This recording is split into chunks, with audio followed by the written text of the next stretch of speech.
Prezados irmãos e irmãs da Fraternidade Espírita Bezerra de Menezes, hoje nós estamos com a responsabilidade de conversarmos com os nossos irmãos e irmãs sobre o capítulo 10 do Evangelho segundo o Espiritismo, itens 5 e 6, reconciliação com os adversários.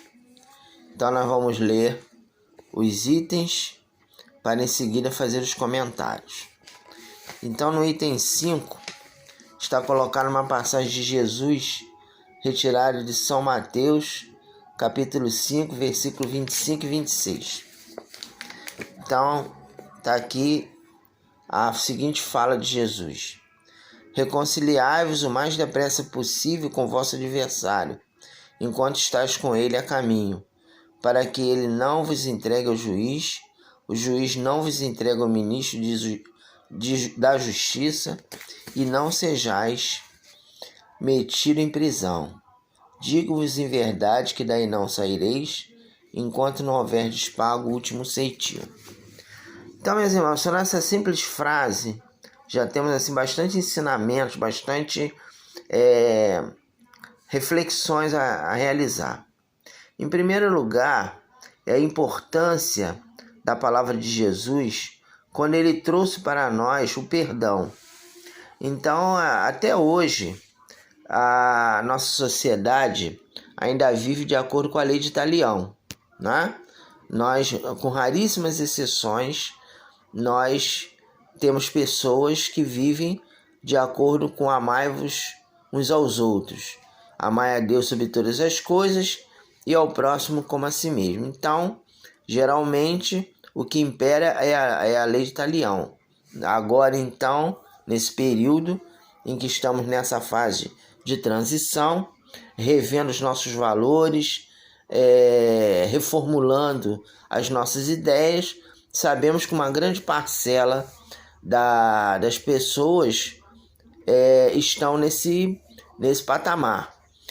Outro dia eu estava assistindo um canal no YouTube que estava falando a respeito de um grupo de pessoas de uma cidade de São Paulo que estavam fazendo uma manifestação, uma manifestação política, e aí se a pessoa passava e falava alguma coisa e achava estranho, fazia um comentário achando estranho aquela posição, eles batiam na pessoa, queria agredir, queria matar as pessoas. Então, o momento ainda é esse, né? É a lei de Talião que impera ainda. Mas Jesus, desde aquela época, há 2023 anos atrás, que ele trouxe para nós uma das grandes notícias da Boa Nova, que é a necessidade do perdão. E aí, por que Jesus enfatiza tanto a necessidade do perdão? Aí nós vamos ter que pensar a respeito de um dos princípios básicos da nossa doutrina, que é a reencarnação, né? A reencarnação e também a lei de causa e efeito. Então, a lei da reencarnação nos mostra que geralmente as pessoas que nós não gostamos, que estão próximas a nós e que nós temos dificuldade de nos relacionarmos, são pessoas que foram desafetos do passado numa outra existência. Não é regra geral, não são todos os casos, mas existe essa situação. Então, por exemplo, nós temos uma companheira, uma amiga nossa, que ela nos relatou o seguinte: ela desde a infância, ela teve problema com as irmãs. Ela é a irmã mais velha e ela tem algumas irmãs. E as irmãs sempre foram contra ela, nunca se deram bem, sempre um clima de animosidade. E ela se perguntava por que as irmãs tinham aquela posição. Ela sempre estava procurando ser agradável com as irmãs, ajudar, e sempre recebia em troca posições de agressividade. Aí ela se perguntou por quê. E uma vez, na reunião mediúnica, ela obteve a resposta: que numa outra existência, aquelas irmãs de hoje foram suas filhas que ela abortou.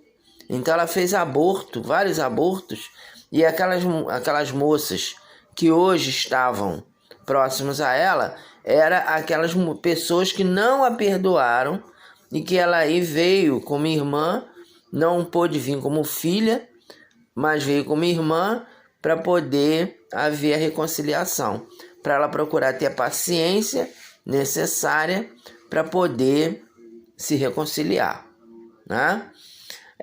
Tivemos também uma outra amiga nossa que tinha uma relação de violência doméstica, uma relação difícil com o esposo. E ela acabou que até ela se separou do esposo, porque ela não logicamente a doutrina espírita não relata que você é obrigado a apanhar do marido, nada disso. Você tem que procurar ter uma relação equilibrada, mas se o indivíduo ele é violento, bate ou maltrata, é claro que você não tem que suportar aquilo ali indefinidamente. Você tenta fazer o que você é possível, mas aquilo ali você não pode suportar a vida inteira. E essa pessoa também se questionava, né? Por que o marido dela era assim? Né? Ela procurava, ela sempre foi uma boa esposa, uma pessoa dedicada. Por que ele fazia aquilo? Então ela também, na reunião mediúnica, obteve uma informação, através de um mentor, de que no passado ela foi uma pessoa poderosa e o marido dela era um matador profissional que ela contratava para eliminar os inimigos dela. E aí, por isso que hoje ele tinha aquela revolta contra ela, porque depois ele viu que ela o manipulava e ficou revoltado contra ela, e a violência que ele tinha foi uma violência que ela mesma estimulou. E aí ela passou a compreendê-lo melhor, e quando ele mais adiante ficou doente, ela se propôs a ajudá-lo, lógico, não voltou a morar com ele, mas se propôs a ajudá-lo, acompanhá-lo até o desencarne. Então é essa a situação, né? A questão desses reencontros com os desafetos é algo que é comum nas nossas existências. Sempre tem alguém que a gente não tem uma relação muito equilibrada, que a gente não gosta muito e que geralmente foi alguém de uma vida anterior que nós nos reencontramos. E aí a lei da reencarnação nos coloca frente a frente com esses companheiros para que possamos nos reconciliarmos. Tivemos também um outro relato de um companheiro médico que nos falou o seguinte, que ele era médico obstetra e ele fazia o parto, né? E aí, num determinado momento, ele viu a reencarnação de dois irmãos chipófagos. Eles estavam unidos pelo estômago, né? Um órgão que eles se uniam, era pelo ventre. Ele tinha o mesmo tubo digestivo, né? E aí tinha que fazer aquela cirurgia. Aí ele percebeu um fato assim que o chamou a atenção. Um deles era cego e o outro não era cego. Um era deficiente visual, o outro não enxergava. Aí a equipe do hospital que ele trabalhava fez a cirurgia, separou, e ele aí ficou se indagando, né? Por que Deus, né, tinha feito aquela situação. Eles nasceram chipófagos e com isso, e um cego e outro não. Aí ele obteve a resposta. Então ele falou que na reunião mediúnica, espontaneamente, foi recebida uma psicografia em que relatava que aqueles dois eram parceiros de crimes, que eles cometiam crimes, e que eles eram irmãos, né? Eram irmãos gêmeos, né? E cometiam crimes, isso numa outra existência. E que o que era cego era o que fazia o planejamento dos crimes. O outro que enxergava, ele apenas executava. Quem planejava era o que estava cego. E eles reencarnaram juntos para um ajudar o outro nesse resgate. Então, aquele que era menos comprometido ajudava aquele que era mais comprometido. Quer dizer, era a luz do outro, que eles foram crescendo, e aí eles o mais velho sempre ajudando o outro. Então, veja que é a questão da lei da reencarnação. E quando você não perdoa, você vai se comprometer no sentido de encontrar de novo o companheiro até você se reconciliar. Então não tem esse negócio de falar assim, eu não quero. Não, você não quer, mas em algum momento você vai ter que fazer exercitar o perdão. Não tem esse negócio você não quer. Você tem que em algum momento exercitar o perdão, porque caso você não perdoe, você está se habilitando a futuramente reencontrar aquele indivíduo para que o resgate aconteça. Então, o ensinamento dessa parte, dessa passagem de Jesus é esse, né? A reconciliação com o adversário é necessária, porque através da reencarnação nós encontramos pessoas que nós não gostamos, mas que representam aqueles que nós já prejudicamos, ou aquelas pessoas que nós temos algum comprometimento, algum débito com eles, e aí com isso nós precisamos perdoar para que nos reajustemos perante a lei divina e fazer com que aquele ódio se transforme em amor, para que nós possamos exemplificar a lei da caridade e eliminar, equilibrar a chamada lei de causa e efeito, que é exercida, que sempre quando você faz o mal, você vai ter que recebê-lo de volta ou fazer algo para reparar. Então vamos continuar aqui no item 6. Na prática do perdão, como em geral na do bem, não há somente um efeito moral, há também um efeito material. A morte, como sabemos, não nos livra dos nossos inimigos. Os espíritos vingativos perseguem muitas vezes com seu ódio no além-túmulo aqueles contra os quais guardam rancor, donde decorre a falsidade do provérbio que diz: morto animal, morto veneno, quando aplicado ao homem. O espírito mau espera que o outro, a quem ele quer mal, esteja preso ao seu corpo e assim menos livre, para mais facilmente o atormentar, ferir nos seus interesses ou nas suas mais caras afeições. Então aqui nesse caso, meus irmãos, além da questão do indivíduo ele ficar preso ou comprometido perante a lei de causa e efeito, ainda tem essa questão aí da obsessão, que os nossos perseguidores espirituais também fazem parte desse processo. E aí a gente estava lendo essa passagem, estávamos lembrando do livro Grilhões Partido, do Manuel Flamengo de Miranda e do nosso irmão Divaldo, em que tem uma moça que ela é assediada, né? Ela tem crise de loucura, né? Uma época em que a obsessão ainda não era cogitada, então pelo que a gente entende ali no livro, era na década de 30 do século 20, em que obsessão não era cogitada, não era levada em conta pelos médicos terrenos. Ela tinha um processo de subjugação.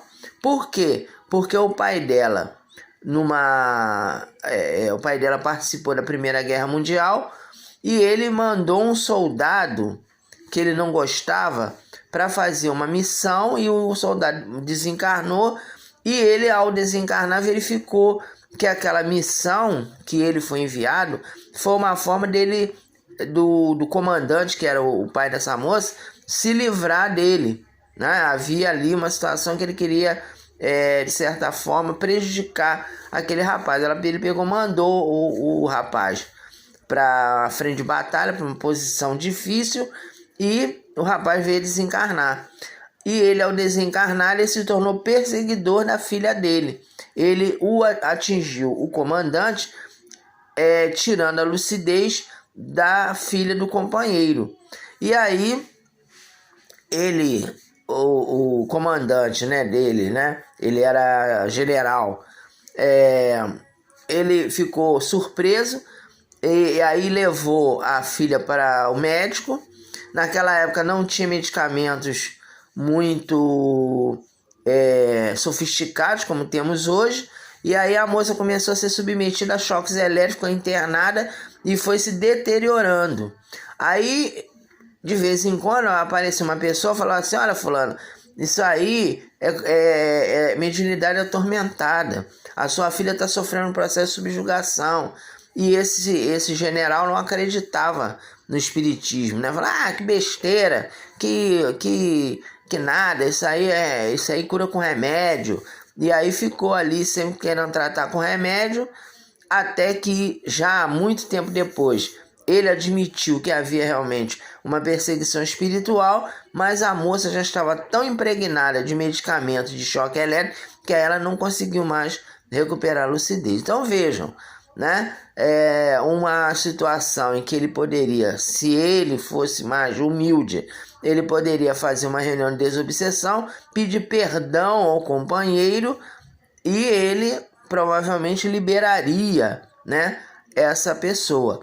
Temos também uma outra situação que nós lemos no livro da Revista Espírita, um artigo de Kardec chamado A Noiva Traída, falando que um rapaz que tinha traído uma moça, ele ficou noivo dessa moça. E aí um determinado momento, ele terminou o noivado e se casou com uma outra pessoa. E aí a noiva ficou muito indignada e foi até a casa dele, tomou veneno e morreu na frente dele. E aí aquilo ali foi um choque para ele. E aí a partir daquele momento, o que aconteceu? Ele toda hora do jantar, que foi o período que a noiva chegou lá na casa dele e se suicidou, ele viu um esqueleto o ameaçando, que era exatamente uma configuração perispirítica que a noiva adotou para assustá-lo. E aquilo ali foi minando as forças dele, até que ele via desencarnar de medo daquela visão. Ele via aquilo ali constantemente, toda tarde ele via aquilo ali. Até uma pessoa, um médico, tentou ajudá-lo e não conseguiu, porque todo dia ele via ali aquela moça com aquela forma de esqueleto adentrando na casa dele, o ameaçando. E ele aí foi ficando com medo, foi ficando debilitado emocionalmente e veio a morrer. Deve ter tido um infarto ou um AVC, alguma coisa assim. Kardec não especifica. E aí Kardec fala, isso é possível. Eu não vou dizer que é real porque a gente não tem... eu não conversei com esse rapaz. Mas isso pode acontecer sim. E ele poderia... se ele evocasse, né? Porque Kardec naquela época evocava os espíritos. Se ele evocasse a noiva e procurasse saber por que ela agia daquela forma, tudo se resolveria. Ele pedia perdão à noiva, e haveria o processo de doutrinação, de esclarecimento, e a noiva ia ser encaminhada para um local de atendimento. Então, voltando aqui à leitura, né? Nesse fato reside a causa da maioria dos casos de obsessão, sobretudo dos que apresentam certa gravidade, quais o de subjugação e possessão. O obsediário e o possesso são, pois, quase sempre vítimas de uma vingança, cujo motivo se encontra em uma existência anterior e a qual o que a sofre deu lugar pelo seu proceder. Então, numa das obras também da nossa irmã Ivone Pereira, tem um fato interessante, que é de um padre que ele fazia as suas missas normalmente e tal, e num determinado momento ele foi acometido por um processo de loucura. Ele estava na igreja dizendo a missa, e aí num determinado momento ele parou a missa e começou a cavar. Foi lá para o quintal da igreja e começou a cavar, dizendo que ele estava procurando um tesouro, né? E dali ele não se recuperou mais. Isso já no século XX, né? Aí a Ivone Pereira foi investigar o que estava acontecendo, né? E o Charles, que era o mentor da Ivone, falou para ela o seguinte: esse padre, ele na época da escravidão, ele era dono de minas de ouro e ele botava os escravos para trabalhar até a exaustão. Ele era uma pessoa cruel, que não dava descanso aos escravos, e eles trabalhavam incansavelmente até a morte. E esses homens desencarnados que ele prejudicou, que o estão perseguindo, e ele ainda tem no seu psiquismo aquela ambição pelo ouro, pelas riquezas, eles acionaram esse ponto fraco dele, e ele agora vive aí preso num processo de subjugação. Quer dizer, a subjugação é quando o espírito domina totalmente a pessoa e aí a pessoa passa a agir sobre a vontade do espírito. Ele fala ali em possessão, e qual é a diferença de subjugação para possessão? A possessão é um caso de obsessão mais grave, em que a pessoa adota a personalidade do espírito. Então, é como alguns casos de esquizofrenia, né? Em que a pessoa assume uma outra personalidade. Alguns casos de esquizofrenia são casos de possessão, não são todos, logicamente. Mas tem alguns casos de esquizofrenia que são possessões, em que o ser que é possesso ou que é esquizofrênico, ele assume a personalidade de uma outra pessoa. Ele começa a falar e agir como se fosse uma outra pessoa. Isso é um processo de possessão. É o que acontecia no caso do Gadareno, né? Daquele homem que Jesus encontrou e que dormia nos túmulos. Ele era possesso, né? Ele já tinha passado a subjugação, ele era possesso. Então ele vivia nos túmulos, ele se alimentava de detritos, comia lixo, era todo sujo, andava nu. Aí quando ele se depara com Jesus, né? E Jesus esclarece o espírito, né, que estava deixando ele naquele estado. Ele fala, somos uma legião, quer dizer, era um grupo de espíritos que dominava aquele companheiro. E aí tem aquela passagem que a doutrina espírita interpreta de uma outra maneira, em que Jesus pede aos espíritos para se retirarem. Logicamente Jesus não fala, saia, né, saia e tal, igual que os nossos irmãos, né, falam que é exorcismo. Jesus doutrinava os espíritos. Quando ele falava saia, Jesus tinha uma equipe ali de espíritos que conduziam aqueles irmãos para locais de atendimento. Então, quando Jesus fez essa solicitação para que os espíritos deixassem de atormentar aquele homem, os porcos, uma vara de porcos, se assustou com a aparência daqueles espíritos, e aí eles se jogaram no abismo, né? Eles caíram lá num precipício. E aí disseram, na Bíblia está falando, o espírito entrou nos porcos. Não entra.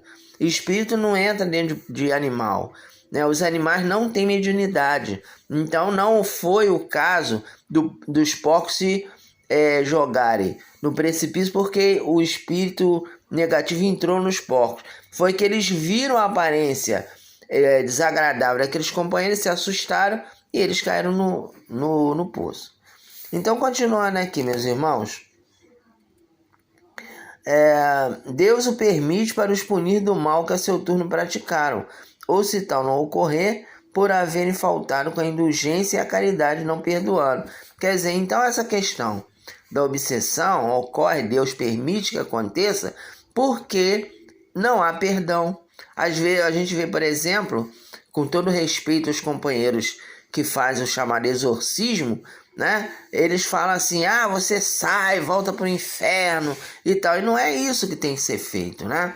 Por isso que tem muitos casos. A gente tem também um relato de uma moça que ela me falou o seguinte, ela fazia natação conosco, né? Foi um período que a gente participava da natação ali no Maracanã, no Júlio Delamare.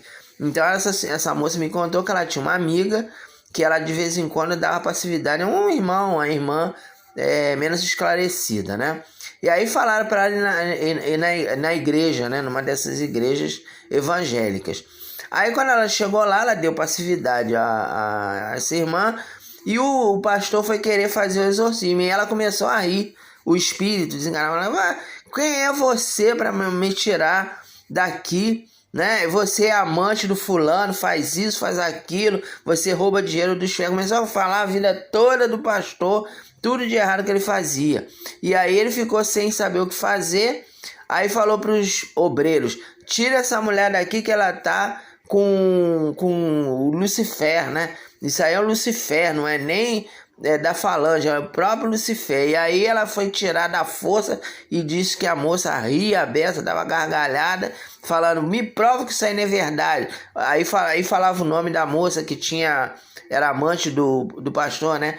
Ah, ô fulana, você não é amante dele? A moça, coitada, toda constrangida, quer dizer, então não é assim, né? Aí depois ela relatou que ela foi numa casa espírita, aí ela se submeteu a uma reunião de desobsessão e depois ela se tornou médium da casa, porque ela tinha mediunidade atormentada, aí ela foi educada, ela foi esclarecida e se tornou uma trabalhadora. Quer dizer, então é isso. Assim como o gadareno também depois se tornou, ele queria acompanhar Jesus, mas Jesus falou assim, fique aqui e pregue a minha palavra, pregue o meu evangelho. Então o gadareno, depois que ele se libertou daquela processo de possessão, ele se tornou um pregador. Então, concluindo aqui, meus irmãos, aqui está o seguinte, importa conseguintemente, do ponto de vista da tranquilidade futura, que cada um repare o quanto antes os agravos que haja causado ao seu próximo, que perdoe seus inimigos, a fim de que, antes que a morte lhe chegue, esteja apagado qualquer motivo de dissensão, toda a causa fundada de ulterior animosidade. Por essa forma, de um inimigo encarniçado neste mundo, se pode fazer um amigo no outro. Pelo menos o que assim procede põe do seu lado o bom direito, e Deus não consente que aquele que perdoou sofra qualquer vingança. Quando Jesus recomenda que nos reconciliemos o mais cedo possível com o nosso adversário, não é somente objetivando apaziguar as discórdias no curso da nossa atual existência, é principalmente para que elas se não perpetuem nas existências futuras. Não saireis de lá da prisão enquanto não houverdes pago o último centavo, isto é, enquanto não houverdes satisfeito completamente a justiça de Deus. Então, meus irmãos, fica aqui para nós essa recomendação de que o ódio algema e o perdão liberta. Então, todos nós temos todos não, a maioria de nós temos um passado delituoso, um passado em que prejudicamos pessoas, em que caluniamos e temos aqueles irmãos que ainda não nos perdoaram, que muitos estão encarnados e outros estão desencarnados. Então nós temos que procurar nas nossas orações, por isso que na oração dominical, né, o Pai Nosso, Jesus fala para que nós perdoemos, né? Perdoa os nossos pecados, assim como nós perdoamos aqueles que nos têm ofendido. Quer dizer, nós temos que perdoar para que sejamos perdoados. E com isso, nós vamos nos reajustar perante a lei divina, vamos nos reajustar perante a lei de causa e efeito e seremos felizes. Nós teremos a felicidade relativa, que é exatamente aquela felicidade da paz na consciência. Você está com a sua consciência pacificada, você está em paz, você não fica naquele processo de estar ali preocupado, né, com as consequências de um processo obsessivo, não fica preocupado com os inimigos que você tenha, né? Ah, eu tenho inimigos, eu tenho pessoas que não gostam de mim, eu tenho pessoas que querem me prejudicar. Então tem pessoas que ficam preocupadas com isso, porque são indivíduos que não sabem se ter uma convivência pacífica com aqueles companheiros. Para que nós nos libertemos dos litígios da vida, nós temos que fazer a nossa reforma íntima. Nós temos que procurar nos libertarmos do orgulho, da vaidade e do egoísmo. Porque essa questão do litígio ele ocorre porque nós pagamos na mesma moeda. Vocês vejam agora esse fato que aconteceu com o nosso juiz, né, o Alexandre de Moraes, né? Ele estava ali no aeroporto, uma pessoa gratuitamente o ofendeu e ele não revidou. Pelo menos o que está sendo mostrado lá, ele pode até intimamente já ter ficado chateado, né? mas ele não revidou, não foi tomar satisfação, ele ficou em silêncio e ele ganhou muito mais. Então, até um próximo estudo, que Jesus nos abençoe.